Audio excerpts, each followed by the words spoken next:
Hello everyone, আমি সুলতা। আমি নিয়ে এসেছি আজকে একটা কালারের ভিডিও। এটা ছিল গ্লোবাল কালার। তারপরে অ্যাট ফার্স্ট আমি এখানে কি করেছি, কালারটাকে ওয়েট করে নিচ্ছি। কিছুটা কালার নিয়ে আমি 20 ডেভেলপারের সঙ্গে মিক্সড করব 1:1 অনুপাতে। তারপরে আমি এখানে স্ক্যাল্পে দিব 20 ডেভেলপার স্ক্যাল্প টাচ করব মিক্সড করার পরে। আর আমার ভিডিওটা যদি তোমাদের ভালো লেগে থাকে অবশ্যই আমার চ্যানেলটাকে সাবস্ক্রাইব করে দিও ও লাইক কমেন্ট শেয়ার করে দিও।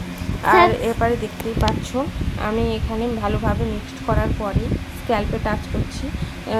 পুরো স্ক্যাল্পটা ভালোভাবে আমি লাগিয়ে নিব। লাগানোর পরেই আমি এখানে তারপরে লং হেয়ারটার জন্য আমি এখানে ক্রিমটা রেডি করছি।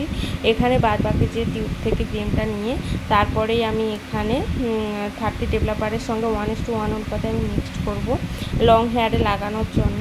যেহেতু 30 ডেভেলপার এখানে স্ক্যাল্প টাচ করা যায় না, করা উচিত নয়, তাই আমি এখানে ভালোভাবে মিক্সড করে নিলাম কালারটাকে। তারপরেই আমি এখানে মাউন্সিফাই করে পুরো হেয়ারটা লাগিয়ে নিয়েছি। তারপরেই আমি এখানে ছেড়ে দেবো 45 মিনিটস ওয়েট করব। তারপরেই ওয়াশ করিয়ে দিব। ওয়াশ করানোর পরেই দেখতেই পাচ্ছ কালারটা কত সুন্দর এসছে। অবশ্যই তোমরা কমেন্ট করে জানিও কেমন এসছে কালারটা। Bye bye.